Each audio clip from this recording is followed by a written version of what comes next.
Coronavirus. Pourquoi il ne faut pas se fier au jeu Plague pour prédire l'épidémie alors que le jeu vidéo Plague connaît un franc succès du fait de l'épidémie de coronavirus? Ces développeurs appellent les joueurs à ne pas le considérer comme une source fiable en termes de données scientifiques. À chaque épidémie liée à un virus, c'est la même chose, le jeu vidéo de simulation apocalyptique Plague connaît un énorme pic de téléchargement. Et pour cause, son scénario et objectif est purement et simplement d'éradiquer l'humanité en faisant évoluer un virus mortel sur la planète.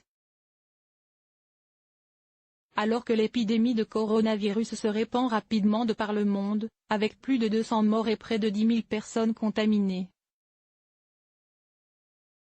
Le jeu Plague et l'application payante N-1 sur la boutique Apple, du moins en Chine, au Japon, aux États-Unis et en France.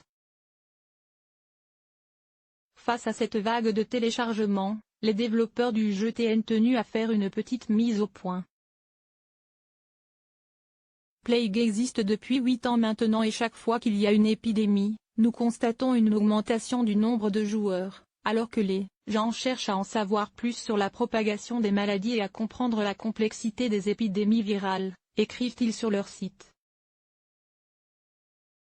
Nous avons spécifiquement conçu le jeu pour qu'il soit réaliste et informatif, sans pour rendre sensationnels les graves problèmes du monde réel, ajoute-t-il.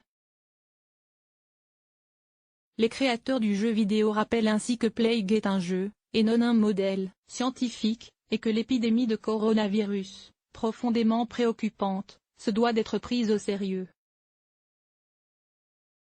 Aussi, si Plague a été reconnu par le Centre de contrôle et de prévention des États-Unis, CDC, comme un outil non conventionnel pour informer le public sur les épidémies et la transmission de maladies, ce jeu ne doit pas se substituer aux sources médicales sûres, et notamment aux informations diffusées par les autorités sanitaires nationales et mondiales.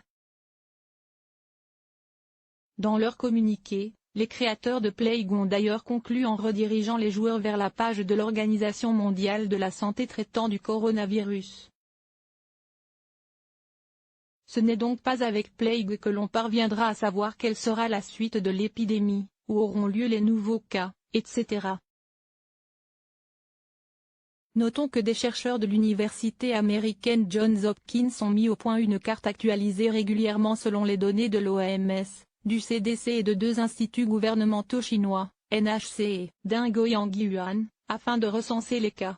En France, une page d'information officielle a été mise en place et sera alimentée quotidiennement, à l'adresse suivante, www.gouvernement.fr/info coronavirus source, endémique création.